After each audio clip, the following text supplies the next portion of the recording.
leading the charge to make the 2024 Broker Carrier Summit possible, and we are so excited to have their support. In case you haven't heard, TAFS offers much more than freight factoring. It provides a comprehensive support system for trucking companies of all sizes, specializing in fast and efficient invoice factoring with the ability to pay carriers in as little as 1 hour. And TAF's services go well beyond factoring, offering a fuel card that unlocks major fuel discounts, flexible business loans that are designed to cater to the distinct needs of a carrier's operations, a dedicated, responsive client experience team, and much more.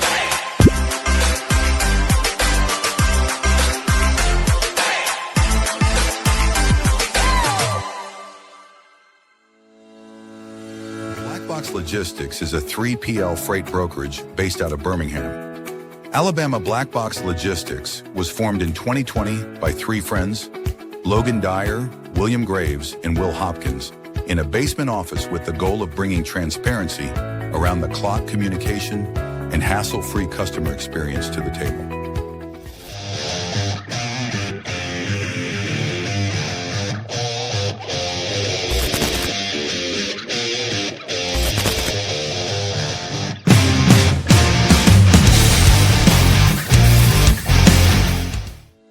Multi-service fuel card, the industry's first fuel card, was created by an over-the-road truck driver in 1978 to offer a safe, simple, and cost-effective way to handle fuel and trucking expenses. Initially, it addressed safety concerns of carrying cash on the road. Today, it combats advanced fraud with best-in-class technical and personal support.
Salesdash CRM is built for freight broker and agent sales teams.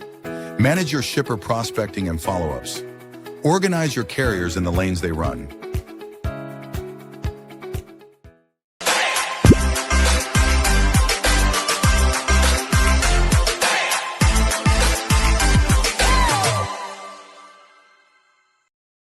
HD Ships is a leading logistics provider specializing in sustainable and tech-driven freight solutions.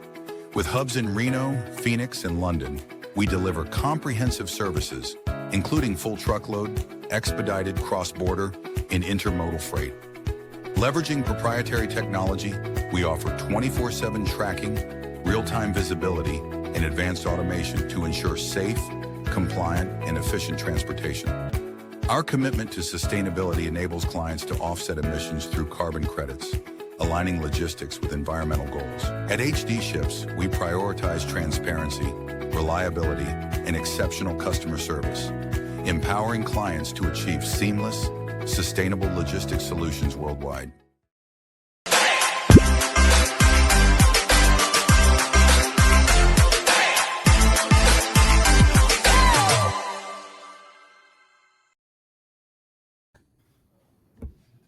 Happy Friday. Hey, happy Halloween. Yeah, we didn't even realize it until we were pre-show. We're like, wow, it's Friday, Halloween, getting the early there, 8 a.m. Yeah. You got any Halloween plans? You got a costume? You gonna go trick or treat? No. Yeah. I hope I won't get any trick or treaters here. I didn't really think about that though, actually. I don't think you will. You're in an apartment, right? Yeah, I'm not in like a major area either, so I think I'll be good. Yeah, you'll be good. If not, you can just give them some, I don't know, some floss or something. Yeah, we have a funny story, my sister and I, because before my dad was married to my mom, before he met his mom, he was younger. He used to every Halloween turn off all the lights and go into the basement. I was like, once Hide from my the mom, she trick-or-treaters? banned that. Say that again? I said, did you say he died from the trick-or-treaters? Yeah, which is, my mom didn't allow that once they met. So Oh yeah, well, yeah, good story. Well, awesome. Yeah, pump for this one. Before we get into it, shout out to our sponsors, Black Box Logistics, the People's Choice 3PL out of the Magic City, Birmingham, Alabama. Let you take HD there, Matt. yeah, HT ships 3PL out of Reno. If you're looking to be an agent, love to chat with you. Yeah, then we got Salesdash CRM, the OG sponsor. We have Josh joining us today, so we won't get into Salesdash too much. So I'm sure we'll get into it on the show. And then we've got our banner sponsor, TAFS, Top 10 Factoring Company out of Kansas City. You got to see those guys at Broker Carrier Summit. Just a great group. Yeah, I think we'll have some of them on next week too, I believe is the plan. So awesome. Well, yeah, I guess we'll get into it. Disappointed that there's no Halloween costumes for the Halloween show. We dropped the ball there. We'll redeem ourselves next year. But without further ado, go ahead and bring Josh on stage. Josh, welcome. Happy Halloween. Happy What's Halloween, up, fellas. Happy Halloween. How we doing? Doing good. When's the have, last time we had you on? It's been what, a year? It's been a while, probably over a year, probably since the start of the show. So feels good to be back, since you were co-hosting when I was calling. Yeah. So yeah. Oh yeah, I forgot about that. I had to was- do all the technology. I remember now. yeah, that was November. So it's been, or I guess December. It's been like probably a year. And then Matt, our CTO, Chief Technology Officer of the podcast, you got it done. So proud of you, Matt. Yeah, I forgot about barely that. got it done. Josh is the only co-host we've had, only substitute co-host we've had in our history of our show, I believe. Yeah, well, hopefully we don't have to have any more substitute co-hosts. We'll just keep this thing rolling. Yeah, you never know, man. Especially if Matt starts playing as much golf and like going PGA Tour, then you might have to get a co-host. Will might have to have a co-host next time. Yeah, man. Either playing golf or disappears to some random country. We don't hear from him for a while. Doesn't have signal. Yeah, either or. You never know. Well, awesome. Yeah, Josh, thanks for joining us, making time for us today. Man, give us kind of like the update on what you got going on with Salesdash. Seems like you've rolling out some new features, making some stuff happen. I'm back on the Salesdash, getting back into some sales myself, and I need to actually clean mine up. But I'll be doing that after the show. Yeah. No, honestly, man, we've been just pushing a bunch of like smaller updates. It's nothing that's really, I would say, they don't typically make the best LinkedIn posts and all that kind of stuff because it's just like really small stuff that helps prevent a click or two. But most of it, honestly, is always just about the user friendliness of the system for what we're updating and just trying to make things as easy as possible. Like, pages as easy, customizable, workable, all that kind of stuff for brokers to just move fast when they're prospecting or like trying to get the leads, that they're trying to see segmented in a specific way. But nothing too crazy. I mean, I would say in general, probably like our biggest update this year, probably the two biggest ones. So one was adding quotes into the system, which honestly, I'd always kind of been against actually adding it, but after it was just requested enough, eventually we got to the point where we're like, all right, we'll add it. And the main reason I didn't want to add it was because of the manual entry. And it's like, hey, would the sales reps actually manually key in and add the quotes and everything? But I do think the benefit of it is, and especially from just the collaboration that we've had with a lot of the brokerages, whether it's the reps or the managers, has been just being able to actually have really clean reporting around all the quotes that you've had. And then to also just build a structured database and say, all right, great. If I want to see a record history of all my quotes, or if I want to see, shippers that move out of a specific area in our CRM, like we can see that stuff, which is, I would say, long-term more helpful to build than just, we made a call and there's no pickup or a left voicemail, that kind of stuff, right?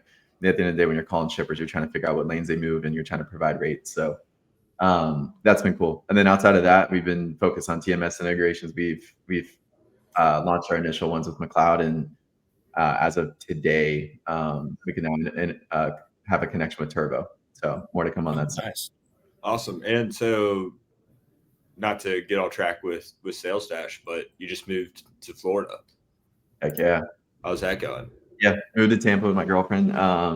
It's been great, man. It's a good change of pace. I was in Nashville for 7 years, and honestly, just kind of wanted a change of pace.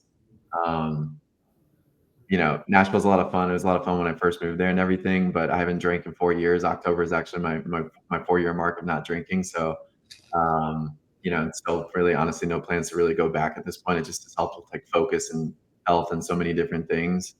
But yeah, I mean, Nashville's heavy on that stuff and just kind of wanted to get to a place better weather year round. Never lived by the water. And my girlfriend, she's from New York too, so she had neither. And it's like one of those things like, hey, if we're both primarily remote, then why not? I'll still be traveling a lot. I think this will actually probably make me travel a little bit more for customer prospect visits, that kind of stuff. So I'm excited about that, but it's been awesome so far. It's hard to beat. I talk with Drew every single day, and he'll be like, "Yeah, it's just wet and rainy here in Nashville, pretty cold." He's got his hoodie on and all this stuff, and it's just nice here in Tampa. So I'm not mad about it. Yeah, You guys live down the road in Tennessee together, right? You guys are really Yeah, close. we were walking distance from each other. Yeah. So I imagine you're going to be I guess that's a good point, because I imagine a lot of your customers, Tennessee would be a hot spot for your customers. Maybe correct me if I'm wrong, but Tennessee and Illinois would be two big hot spots. Magic City. Magic City is probably number one. Word is they're number two on the Freight Mecca chart of top 5 cities right now. But Birmingham. Magic City's up there, Cincinnati, Chicago, the DFW area. There's a lot, out in Dallas, Fort Worth, but really honestly, all over the country. So, and it's cool because we probably don't have as many in Florida, so it's actually nice to be here and kind of have an easier way to get around through here. Funny story. So I'm not cold calling as much as I historically have, but I still do cold call a little bit every single week. And so on Friday I had some time and I cold called this brokerage down the street, and it's not a hit, but I think we just bad timing. They're transitioning to a different system, like as we spoke. But the sales rep that I talked to, he's like, honestly, man, like if you call or email the co-founders, they're just not going to answer. So your best chance is door knocking. So as soon as I got off the phone, just like went to Publix, grabbed some stuff, and then just went and door knocked. But they weren't there. So still got in the office, got to talk to a couple people. It was good, but still on the sales hustle. No, that's awesome. Are you there's a fair amount of brokerages, if I'm not wrong, in the Tampa area. At least I've heard from some people that Tampa's a kind of like Cincinnati. A lot of companies are opening branches there, or a lot of just openings in Tampa in general. Maybe that's not true, but I've heard that from a couple of people. Probably more than you would think. And I mean, if you're just talking about kind of like the metro area outside of Tampa too, there's a good amount. But yeah, there's honestly a couple larger, or I would say a few larger ones here. And then, some of the other ones will just have a secondary office here. So who knows, maybe there will be like a remote office for HD ships or Black Box one of these days. It could be sweet for the boys to come down to Tampa. Yeah, I would do Tampa before Chattanooga, 100%. You should. You honestly should.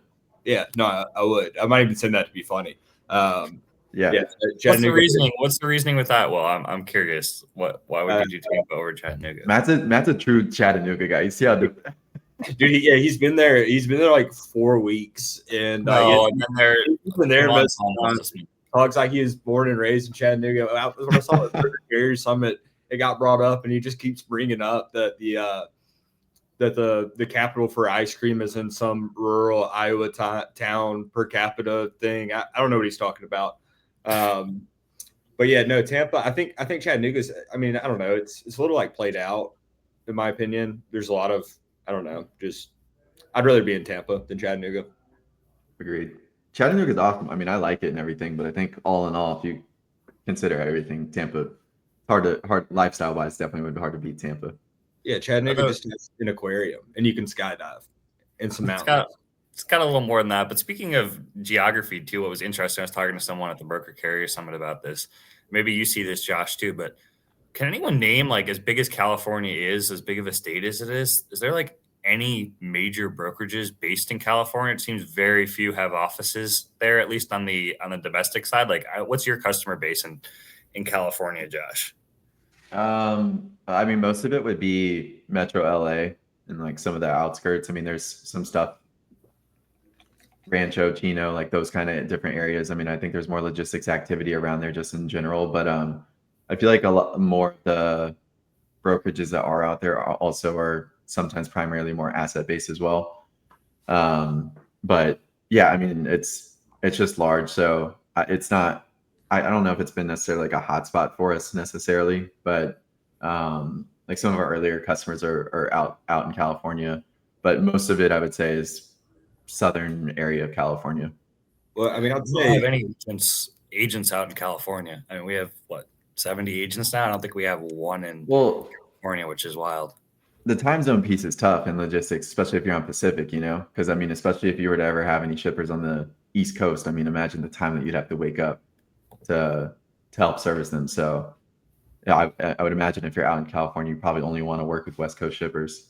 also the taxes to run it. If you're a pure third party logistics company, to be out of California wouldn't be ideal. Like I get maybe like Long Beach area, you have assets doing some port work, but if you're a domestic freight brokerage, you really don't want to be based out of California.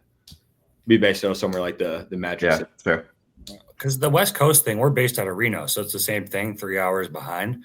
But Reno's got some bigger brokerages. I mean, ITS, what, $1 billion brokerage is headquartered there, and they're all working, West Coast time. But I think Reno, there's no taxes in Nevada, so and it's only an hour drive from California, so it's probably more of a strategical, like Will said, with the taxes. But yeah, that makes more sense in LA, I would say. so I guess what's the I mean, we talked a little bit about some new features, with Salesdash. But what are you hearing from your customers kind of out there on like things they're looking for you guys to add or things they're happy with? Yeah. I mean, what's the kind of word on the street? You guys are obviously growing. What's some common Yeah. feedback from customers these days? Man, the biggest thing that we're working on right now, that hopefully will be done in the next like 2 to 3 weeks is the hierarchy. So, we historically have worked with a lot of smaller brokerages. We've been working our way up market to work with some larger ones, but the hierarchy piece is pretty important just in regards to managing an account in general. So if account's got multiple different locations or bill twos or divisions that you're working on, the way that CRMs are structured are not really great in regards to how you would actually organize and go after those accounts. So, if you've got Home Depot and they've got, I don't know, 50 plus locations, or let's just say 20 plus for the sake of an example, the CRMs just aren't really built well to actually organize all that kind of stuff, because most of the time you'd have to build them in separate accounts. But then from an organizational aspect, you'd be sitting there and saying, well, what's everything going on with Home Depot? But if it's all segmented and in different places, it's kind of a mess. And that's where you get reps stepping on each other's toes. And then, you can get some frustration at the shipper because, oh, why are you calling me? Because Matt from your company just called me yesterday and all this kind of stuff. And, especially I would say if you're just looking at more, I don't know, mid-market enterprise level shippers, you're always going to typically throw more people at one of those accounts, especially if you're already onboarded with them. And it makes sense, if they do have a bunch of different branches or divisions or locations, to have reps really work to try to increase the load count if you're already onboarded with them versus like, hey, I'm going to go after the cold prospect that we're not onboarded with. So we've really been working on that. It's not released yet, but it's pretty cool. It's good parent-child tagging. It's so funny because like that's I don't know, just like the nitty-gritty, unsexy stuff that commonly comes up, but it's just a pain for the brokerages, and so that's really been a high topic of conversation. I'll be looking forward to that for sure. That's so important. I think everybody wants I don't know, from outside looking in, like the new logos, the new onboards, but oftentimes you'll have a lot of accounts where you could grow load share fairly easily. It's much easier if and when I'm working with location A, and then I'm going to call location C, same company, right? So like have that organized to be able to grow within an account. Yeah. And to just be able to see it at a high level, like, hey, I mean, if you kind of think about it too, some of them are going to be just sort of in different stages of your sales process. Like some of them you may never have even gotten contact with or any engagement with. Some of them you may be quoting, so you can at least like have some visibility to sort of know where they're at in your sales process. But yeah, we're excited to get that released because it comes up constantly.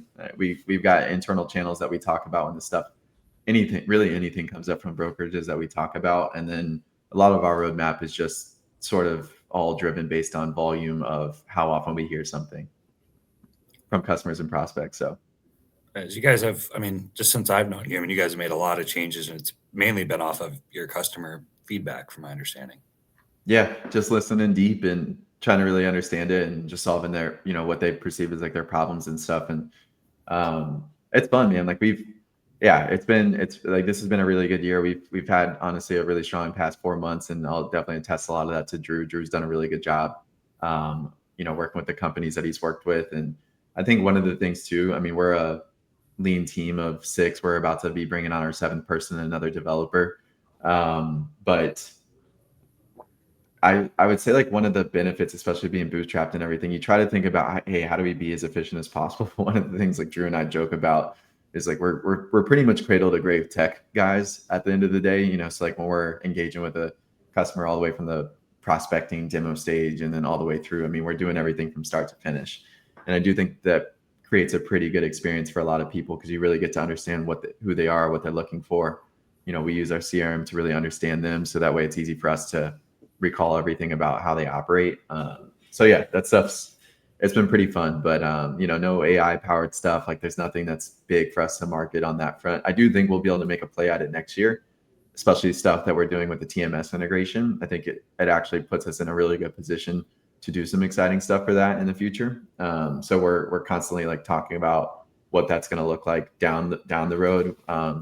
I would say still not there quite yet, but yeah, there's some really cool stuff that I think our system is going to be able to do, and we sort of look at it in 3 different phases of, shipper prospecting and new shipper onboarding, account management to expand load count with existing shippers, and then the third area is just carrier reuse and driving activity back towards carriers based on everything that you have in the system on the shipper side. How was the speaking engagement for you guys at Broker Carrier? It was good. We should have brought up CRMs. That did not come up on the panel, unfortunately, but we should have. Good. Will and I. AI is the hot topic right now, so yeah. We didn't compete against I went to the AI panel there. That one was packed. Thankfully, we didn't compete against that panel. But no, it went well. Will and I agreed most of the time too. What was the topic for you guys? 1099 versus W-2 hiring. Did it get pretty testy, Will? I got worked up at one point talking about remote work. I just just have had bad experience about it. And I started thinking about this one guy. We moved into our new office. Everybody had to work from home for a week, and he just, drank Sprite and played Xbox. And I don't know, I went on a little rant. But no, it went well. Yeah, Matt and I agreed on a couple points, but I think it was a good panel. Was there anything interesting, like, I don't know, relationships wise, AI wise, tech wise that you guys saw out there? Oh, it got interesting in the AI panel because somebody brought up from the audience there was an AI carrier company and an AI brokerage company, and somebody in the audience is like, well, is anyone even going to be at this conference in 5 years? Because you're going to have 2 AI companies both talking to each other. Where's the human going to be and what's the rate? And got a little bit testy there with some comments from the audience on that one, because they were like, well, what happens if the brokerage company just buys the AI company? Then they're negotiating with each other, the same company. Is that what we're going to have at some point? So I don't think Will was in that panel, but that one was a real interesting one because there's a lot of different opinions, and some of the audience did not seem too thrilled. So yeah, I was in and out. I was up there for less than 24 hours and really just did our panel, and then went to like one of the main ones with the BCS board. But yeah, I saw a lot of AI vendors there. There was just a lot of vendors in general, a lot of TMS companies, AI, a lot of carriers. I didn't see very many brokers at all. I don't know if I saw another broker up there. I saw. What were the carriers saying about the voice AI stuff? Did any of them have any comments about it of like, hey, this stuff's been helpful, or they're not open to it? There was a little bit of mix on the panel I was at. That was the only really exposure I talked to. There was a lot of large carriers there, actually. I talked to several of them, but not really about AI. The only case point I would have with that panel, and based on some of the questions from carriers, but then some, said they were implementing it. So maybe a little bit of mix, just depending. Interesting. from your customers, Yeah, anybody implementing some AI voice solution? So just for Black Box, we don't use any AI at all right now. We've been exposed to it. We've done some demos, but we're kind of on the sidelines watching, waiting. We don't think it really, I don't know. It's not like off the shelf for us yet. It would be kind of like a big overhaul to integrate anything. So we're not doing anything, but I mean, we just follow along, see if and when something makes sense. But are you talking or seeing any of your customers implementing any kind of AI? That's a good question. Honestly, it doesn't really come up as much anymore. Like I would say a year ago at its peak, people would ask us what our play is going to be with it and stuff. But I would say that has really died down, especially just in demos and from customers asking about it and all that stuff. I would say for the ones that I talk to, and I mean, Matt and I have had some side conversations about this too. But I mean, there's definitely been customers to at least try some of the stuff out. I mean, to me, I think a lot of more of what's out there is just really more in the automation space more than it is AI right now. Like I think it, the AI piece is just kind of unique, and I don't know. I guess I haven't really like fully come across like some of the. I think so much of it is probably still in the big development phase to really make a big impact. But more of it, I would say, is just generally in more automation, for routine tasks and all that kind of stuff. But the AI piece is going to be interesting because, again, like most of that's going to revolve around your data set. And I mean, in general, that's probably going to impact more of the, let's just say like the top 10, 25-ish brokerages because they're going to have a much larger data set. But then like so much of that also comes down to how clean their data is. And that all boils down to, in my opinion, stuff with like how clean entry is into the TMS and all those sorts of different things. But I will say I honestly don't typically like ask too much about that space, but I have had a few more recently kind of talk about either shifting vendors or removing some of the vendors that were more in the AI space. And that's not, I don't think necessarily a knock on them. It's just more so maybe it's just a timing factor than anything else of like still product development and maturation. Yeah, no, that makes sense. Like if and when, like I said, I've done a handful of demos. It just seems like I don't know. It's really cool idealistically, but then when I think about it in practice, like if and when we were to integrate, I just see like so many potential issues and headaches. What I've been semi frustrated with is on some of the demos, like I'll ask people to talk about, like we've got these pilots out. I'm like, well, like what's like not going well with it? And I know that like things aren't going well. Of course, yeah. They like won't give me like the honest feedback. They're just, like, oh, like it's all good. Like, or just like I don't consider it at that point. Because if it was like going so well and like this demo you're talking about, then like more people would be doing it, right? Yeah. So yeah, that's a trust factor too. If they can't actually tell you what's going wrong, like I mean, I think I could easily say, things and situations that go wrong with our system. Like every system has issues for the most part. But yeah, I mean that I don't know. I think that piece is pretty important. It'll be interesting to watch, how it continues to develop. But I think a lot of people are going to spend so much money on this stuff. And for me, like one of the things that I'm watching is just how fast some of it's actually developing. And I know there's going to be a lot of people that dump a ton of money into it right now. But I think really, if you don't even wait that much longer, that eventually it'll be a lot more cost effective. Maybe not. But it just feels like the pace that things are actually moving in that space are relatively quick. But the only thing that's a little bit odd to me of being a tech vendor, but I mean, I also buy tech, right? And I like to use tech. Is a lot of it. There's like this always a sentiment. It feels that people are just going after AI just to go after AI versus saying, I'm really struggling with this situation at my brokerage or with this particular department for my tech company. And this is what I'm using it to solve. And it's more of like, oh no, it just gets talked about so openly. So we just need to have it. But there's no, if you were to sit there and say, okay, cool, like what do you need it for? I don't think a lot of people have a clear answer for that. And even when it was coming up a year ago, we would ask people what, and it was kind of the similar thing of just like, we don't really know specifically what we're looking for. It's just like, you're just looking for it, which is an odd, I don't know. It's almost a waste of time in my opinion. Well, it's some FOMO. I feel like, it's, Yeah. I don't know. So like what Matt just kind of alluded to, maybe a question, what does it look like down the line when AI company, like, are we even going to be here? And then maybe it's some fear, like, am I going to miss the boat? Is my brokerage going to be behind? Like, are we going to be able to compete in 2-5 years? Where's this heading? And it's like, I don't know. It's almost you're like, do we need to adopt this? But if you take a beat, or at least we've taken a beat and kind of been like, no, I don't think that it's that urgent or that we're really missing the boat on anything right now. Yeah, I don't know. I would say also one trend that I've just from talking to some customers, not a ton, and I mean I do think it does work, but you know, a lot of times you'll always see the talk online about sales channels being dead, you know, cold calls or emails or whatever. But the one that I feel like I've been hearing more and more that's been working well for people is visits. And it's always interesting to kind of hear the feedback. And, you know, I'm sure like both of you guys have done shipper visits in the past, and some of them will tell you like, yeah, the vendors or providers that we've been working with, like none of them, we've never met any of them in person, and it can go a long way for people. So, yeah, I always find that like some of those trends interesting to follow, but that's very far away from obviously like what a lot of people would want to do on more of the automated stuff where the systems are doing it versus like, oh, now you're physically going to go meet with them in person versus the other stuff. So yeah, I mean, we'll do visits with existing customers, and it always seems to help build that relationship. Because again, it's like, okay, like we're talking about CRMs and sales. Like great sales are good, but retention ultimately, like I got to have that retention and grow that load share with existing accounts. Yeah. We don't do a lot of like cold visits. We don't prospect and then just kind of show up.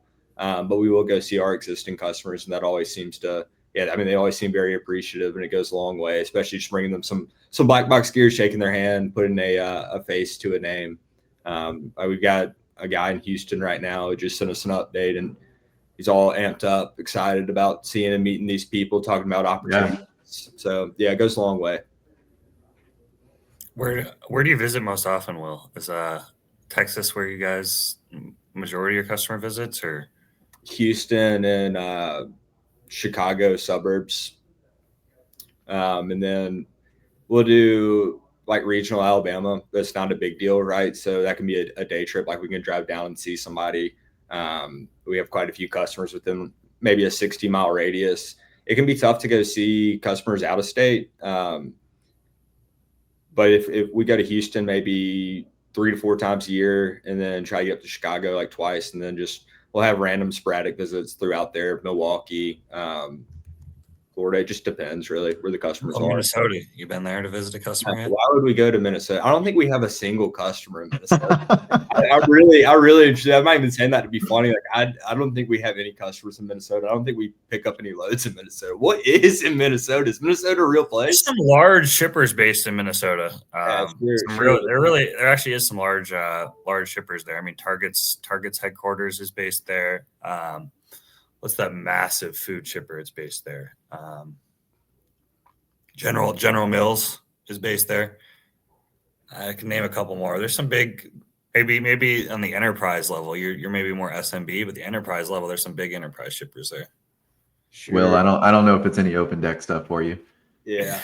Yeah, we've actually been trying to, well, I don't want to say pivot because open deck is our thing and will always remain our thing, but we're trying to grow load share in some of those other categories. So van reefers, of course, but then also international, some cross-border stuff, LTL. So we're trying to get in the mix elsewhere. That's been a good thing for us. So we talk about like these existing customers. So beyond just like contacts or locations, but like different modes of equipment within that location.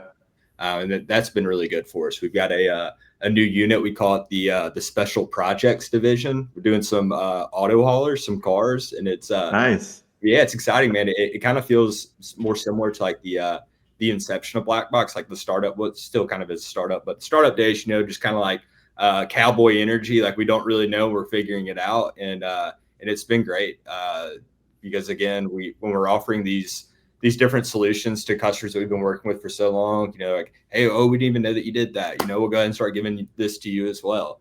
It's just like an easy way to kind of bump volume and revenue up by, I don't know if I had to put a number on it, but a good bit because we're working with existing customers, just offering different modes now. I got a question for Josh on that. So like obviously cross-border is getting bigger with companies like Cargado. People are maybe looking for more international opportunities. How is the CRM set up for like if someone wants to prospect a freight forwarder in Europe in that location? Maybe that's your question, but is that something you're seeing more? Is that pretty easy to do in your CRM?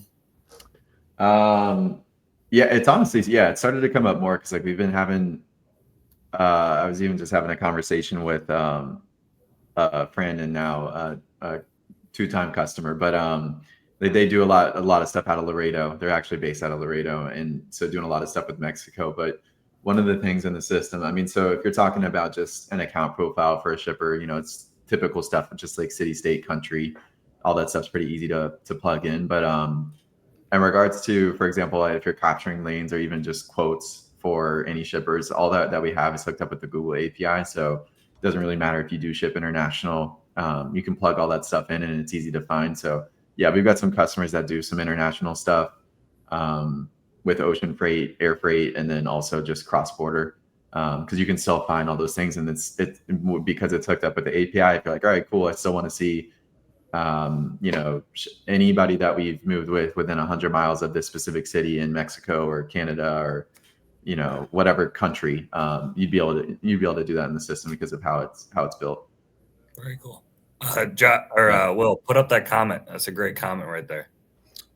Yeah, I'll put up this one. He's in the chat. We got another comment from Scott B.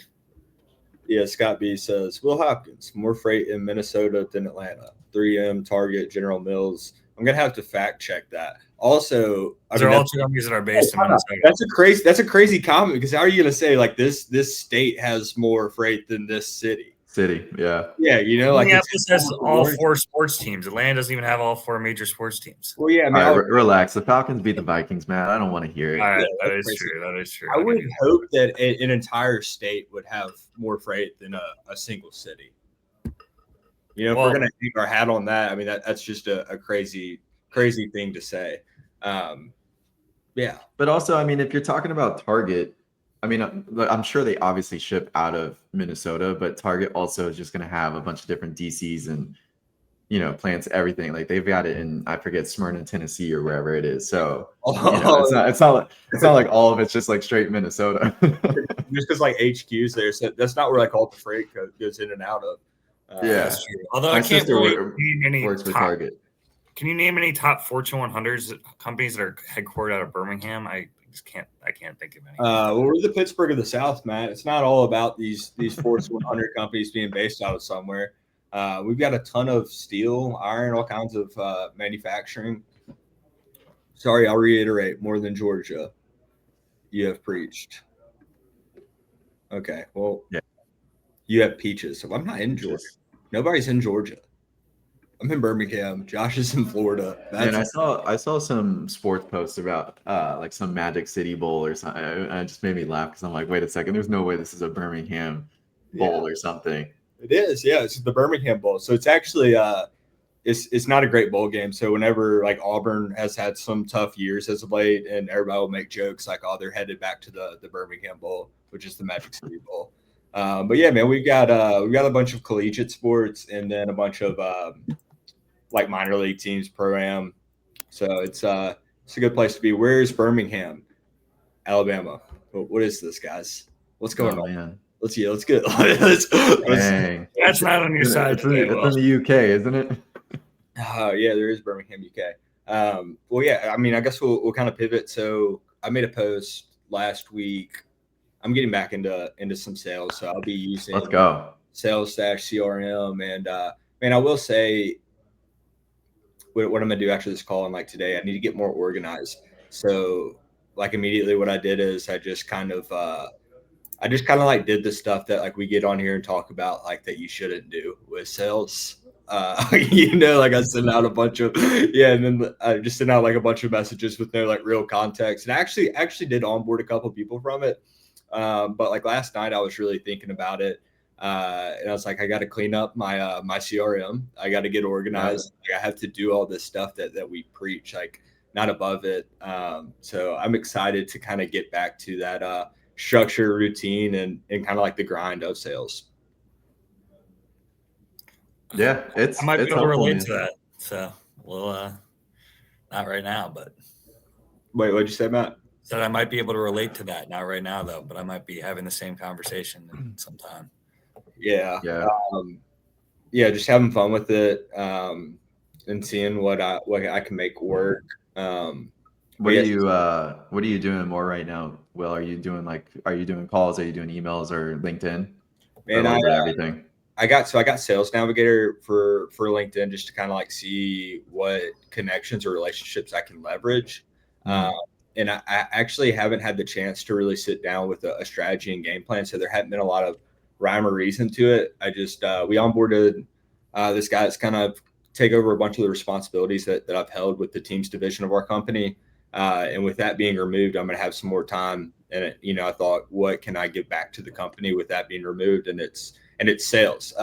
And so immediately I got really excited and got on like Sales Navigator and just started messaging a bunch of people. Again, no rhyme or reason, just to seeing what I could make shake. And but I think what I'm going to do is I'm going to go back into my Salesdash, my CRM. I'm going to look at what I was working on previously before I kind of like took a step away, start from there, get those conversations rolling again. And then also maybe like target some specific accounts instead of just kind of like onboarding whatever. Going to try to get more focused on our ICP and some like real accounts we want to onboard instead of just onboarding somebody for the sake of onboarding. I'm more of a email or like messaging guy. I will call, but man, Uh, I just don't like talking on the phone. Like even like with my friends, like I'm just blaming on like maybe my age, but like I like messaging. And if I need Yeah. to call somebody, I will. But my preferred method or like point of communication is going to be written. But I do. that's what, man, I talk about that topic a lot with people, and I see posts about that stuff all the time. And it's just like, that's totally good. And like that, that's obviously your story and everything. But there's going to be prospects where all their preferred methods of communication are just different. Some people only want to talk on the phone. Some people only want to talk email or text, or like sometimes they'll only message you on LinkedIn, maybe. Like I've even had a couple of those where it's just like, that's just their preferred method. Or some of them will tell you like, yeah, you only have to come visit if you ever want to work with us. Like I've had a couple of people, mention and say that. But I think so many people get caught up of just like, oh, there's only one way that you can do it. And it's like we all buy and prefer ways to communicate differently. And it's just part of the game. We all just got to kind of like, you just got to respect it. And if like you can't go down that path, then it is what it is. But yeah, I think people get too caught up in that conversation more than just trying to meet people where they prefer to be met and where they're comfortable. Yeah, but my take on it is, man, I want to do the sales, but like I don't want to.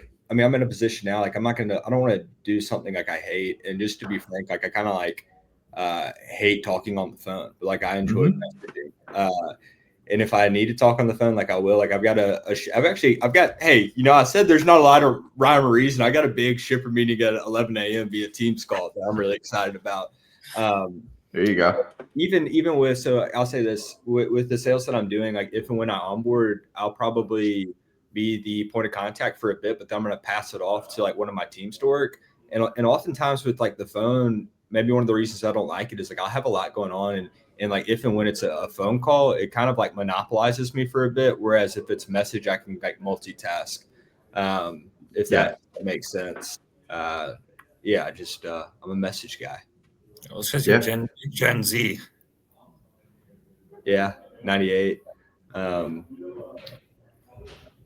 But yeah, just gonna have fun with it, and see what I can make happen. Right. So Matt, what's the pulse in the agent recruiter space, man? I feel like that's one of the highest volume activity things I see on LinkedIn now. yeah, my Has God. it gotten more and more competitive for you over Yeah, over what's the past? interesting. Yeah, 100%. What's interesting too is a lot of W-2 companies are opening agent models that didn't previously have them, even some Yeah. larger companies. And then you're also getting like companies that have 5 people that have never had an agent program all of a sudden want to open one up. But I would say I talked about this on the panel though. Like most of the new companies, I'm not too worried from a competitive standpoint, mainly because of 2 problems. They're just throwing a load board and an email to somebody with no brand, and they are under some delusion that they're going to like find all these agents. And then number 2 is, we're talking about tech right now, but I mean, a lot of these agents have so many different options. You have to have, let's say I don't think anyone has the best tech. The best is going to be viewed differently for everyone, but you have to have strong technology. And you also have to have strong recruiters too. And I don't think a lot of companies have all 3. There's probably, I'd say, a couple of the new ones that probably have that, but 90% don't. So I don't know. It might be like how the carriers were in 2021. Everyone wants to enter the market, but then, in a year, how many of them actually be doing it? So I don't know. It's interesting. How this is gonna maybe come off as a dumb question, but I am very interested in it. How transferable are books actually? More transferable than W-2 recruiters would say, but they're still difficult. I mean, it still takes a while. Things still happen, but the way I kind of explain it to people is, I mean, let's say you're doing 40,000 in profit, right? And you're maybe getting a 40, 50K salary, 5, 10, 15%. Probably going to be more motivated to transfer your book to a straight commission 70% role, where your income could double or triple, than you are going to be to go transfer it to maybe you might get a 20, 30K raise at a W-2. Also, if you're wrong on the W-2 side, you still have the salary to fall back on. If you're wrong on the agent side, you're not getting paid. So people are generally more confident on that. Not to say that things don't happen. There's all kinds of reasons books don't transfer. Sometimes there's bid cycles. They can't transfer. The customer only onboards, twice. But the answer to that question would be more transferable than people think, I would say.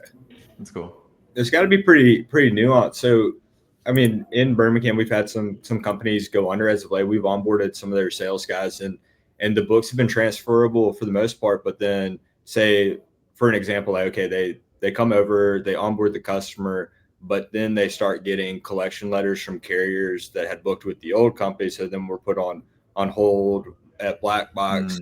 So I feel like you can just be like so nuanced of what's transferable and what's not. To like answer yes or no can be so difficult.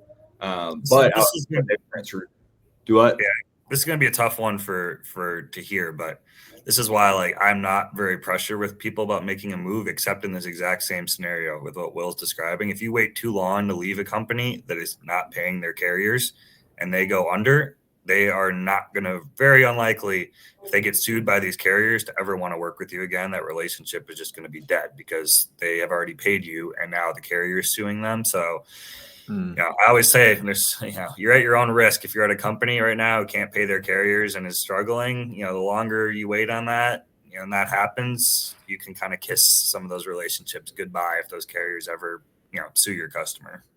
Yeah. Also, I mean, the carrier relationships, I mean, like if you have like this capacity for this lane and then your company goes under and then they lose all this money. I mean, it's really just a bad deal all around for everyone involved. And it's unfortunate that it's happening so much as of late, especially in the Birmingham market. We've had, I mean, we got guys from two companies that filed within the last 2 months, and there's lots of rumors that there's more to come. So, I mean, it's been good for Black Box because we picked up talent, but it's unfortunate for everybody involved.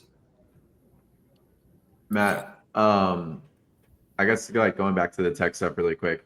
If you've got an agent with let's just say, I don't know, like 100K plus GP book or something, are they wanting, like, asking more for human support for ops or whatever it may be, or are they actually like trying to lean more on the AI stuff? Have you seen any trend there with let's just say like your larger agents? Would they prefer to have more of a smaller pod of team support, or has there been more AI help there? I'd say more human help. I mean, a combination. Some have had carrier sales reps teams they've been working on for years, and they bring them with them to HD. Others, have virtual assistants in other countries, and they've trained them to keep costs lower. But I would say a lot of the bigger agents are, some of them are interested in AI and automation, but they're right now it's still, the human aspect and in that regard. But I think the future is going to be, because like when, AI and automation and all this comes, the cradle to grave, you're going to be able to do a lot more with all this help, and you may not need as many humans.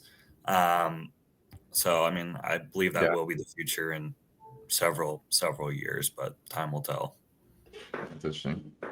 Bouncing around here. Will, have you seen any capacity crunch on your side? No, but people keep saying that there is for OpenDex. I don't understand. It's like one of those things. Like I don't know what it is, but I've heard that from so many people. I've had like texts from some vendors like here OpenDex heating up, which it is like our volume. We had our best month ever in September, but a lot of that can be chalked up to the fact that we onboarded some people with books of business. And volume's pretty steady, maybe slightly up, but no, we're not seeing like any capacity crunch. It's super easy to get trucks. Like coverage isn't an issue. Every now and then we might get burned on one, but I mean that happens, right? So it's not anything crazy. No capacity crunch. But I mean, we'll see, man. I mean, like again, one of those companies I keep mentioning was Montgomery. They had 500 trucks, but then again, the thing is, they pretty much get absorbed by it. So they had 500 trucks. They filed bankruptcy. But then a lot of those trucks went to P&S. Like they're just getting absorbed by other players. So it's not like the trucks are just gone. You know, they're just under a different authority. We haven't seen it, but I don't know. Other people seem to be seeing and feeling it. I don't know if maybe I'm just missing it, but no, it's super easy to get trucks still, as it has been for quite some time. I think the crunch is just out in Minnesota right now. And the fact that you don't trip out there, it's just you're not feeling it yet. Yeah, I don't have any customers in Minnesota yet, so probably can't relate. Yeah. You got to check your CRM after this call and check if you actually don't have any customers in Minnesota. Man, I'm sure we've probably got a couple little guys, a couple little Minnesota guys. Do you see Sergio's comment quickly, Will, before we come to a close? He's going to be using Salesdash, looks like. Yeah, I pulled that up when you man. Talking. Come on in. Yeah, I seem to be getting questions about Salesdash all the time. Seems like you guys are getting some inbound traffic. You do a good job with your social medias, getting out there. Because I don't even know if they know that we use Salesdash. Just by hey, like, have you heard of Salesdash? Or like, what do you think? Yeah, like we love it. I think they know if they watch our show, but yeah, I mean, I would assume if they watch the show, like they probably have seen the sponsor, but yeah, that's because I feel like we don't push out. I would say I don't even feel like I don't push out enough content, if I'm being honest. So the hard part I would always say on our side is just like the updates that we make again are very like they're just so minuscule and stuff. Like we have to push them out to make sure people are aware of them. So like we just made a push actually last night and have to get an email out to a bunch of people. So Will, you actually may be getting one today, but yes, yeah, it's just not.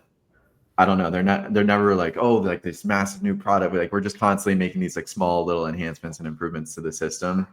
And but like, I mean, I'm pretty engaged with a couple of the guys on your team, you know, that reach out and stuff and whatnot about just like certain features or functionality and things. So yeah, it's fun. But like the main thing for us is like we're just pretty boots on the ground, and like when people are reaching out, just hey, be responsive and try to help fix issues where they pop up, or hey, if things are slightly not as user friendly, how can we make them more user friendly? Yeah, well, I think it's good branding at least, because I mean, Salesdash is just you see Salesdash like whether it's Boris's post or like your post or Salesdash itself or Drew, so people are aware of it. So like if and when Salesdash comes up, there's like, oh yeah, like I know Salesdash. And then yeah, I will speak to like going back to what you said about feeling like almost like a cradle to grave tech guy. That's been really cool and like a breath of fresh air for my team, and I don't do too much direct with it, but it's always like I see some of the comms, and it's a lot of other tech vendors that we have. If and when we have an issue or a question, we ask the sales rep, and then he's got to like loop in somebody else who's then going to create a ticket on this. And then by the time we get an answer, it's like, do we even know what the fuck we asked you? You know, like we've already moved on. It's not relevant anymore. So yeah, I know that my team loves working with you guys. So and then we love Salesdash. All the guys that we brought on, keep talking about when we get them on Salesdash, you're just like, yeah, this is awesome. Sweet, it's awesome. Did some of them? We had this. I don't want to get too off track. I just think it's funny. We were onboarding this one guy. He had like 1,200 leads or something. He was like really worried about getting them in Salesdash. We're just like, yeah, like we could, but like we're not going to. Like, why do you have 1,200? Why do you have 1,200, man? Dude, Matt, I know you and I have had that conversation so many times, but it still is so relevant and consistent. Yeah. I never had more than 150 or maybe like my first couple months, we had a maximum 300 and I got that. But after first couple months, I don't think I ever had more than 150 and maybe even closer to 100. You just can't work those. Yeah, I don't 1,200 is understand insane. Yeah, 1,200. It's funny too because it's like one of those things you had to be in the room and like be there. But he was like really like worked up about it, like really concerned. And when he said it, like I just started laughing. I was like, "Oh, you're being serious." I was like, "Yeah, like we can. I guess we could have them, but I'm gonna delete most of them."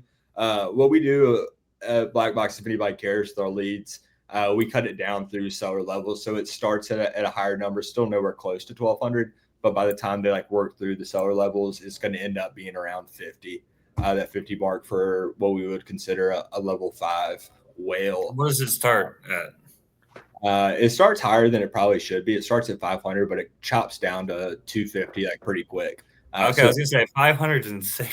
Yeah, but like what we do, and a lot of people disagree with this, but we bring them in, green cradle to grave. We put them through the training, and then they hit the phones, and that 500 is kind of to get their feet wet, to get through the uncertainty of making cold calls and getting them used to making them. So we anticipate the first like week or two being pretty shitty, just getting them used to doing that, correcting, coaching on the calls, and then chopping down the leads from there. So I don't want to say it's like practice accounts, but it's kind of practice at the beginning, getting them used to it. And then giving them some technique critique and getting them to where we want them to be. So yeah, 500 is too many to adequately work through a pipeline. But to be frank, we're not trying to work all 500 of those through the pipeline. We're just trying to get them used to doing sales. Yeah. Hey, do you see Scott's comment? He has some work for you, Will. Dude, I'm scared to put Scott's comments on the screen. Last Yeah. time we had was about us being inbred and let's see. You work well. I know shipping needs to be met. The last one is PG. Yeah, the last one is he's trying to get you Minnesota businessman. I'm just confused why Scott's wearing sunglasses inside for his profile picture.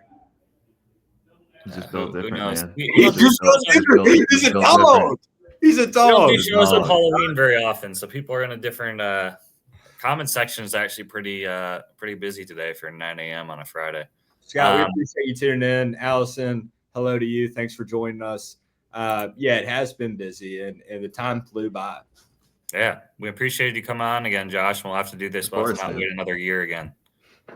Awesome. Always good. Yeah, we gotta get still some kind of golf trip or something planned too. Yeah, we ghosted Matt on the Chattanooga. Yeah, you guys might have to come down to Tampa though. You guys might have to come down to Tampa. Yeah, in the wintertime. Cold where you guys are at. Awesome. Yeah, we'll make it happen. Well, yeah, I'll make sure Logan gets you tapped in this time. Will. Yeah, that's crazy. That was actually nuts. Josh is in town. I don't know where he was. He was in town for TIA or something. He's at the office and he's like hanging out in my office. He's like, "Yeah, you playing golf with us at like 4:30?" It's like 3. I'm like, "No." I don't even know if I asked you that. I was like, "Yeah, what time are we heading out?" Like just assuming. Yeah. What time are we heading out? Or so, what are you talking about? Yeah, man. Oh man. Yeah, good note to end the show on. All right.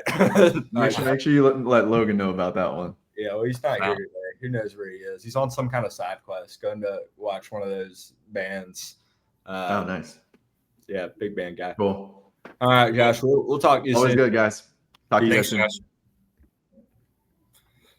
Well, that was fun, man. Happy Halloween to our viewers again. Shout out Black Box Logistics, HD Ships, Salesdash, who we just had on, and our banner sponsor, Taft's, who we'll have on next week, Top 10 Factoring Company. And yeah, we'll be back next week. All right. Happy Halloween. Happy Halloween. Peace. See ya.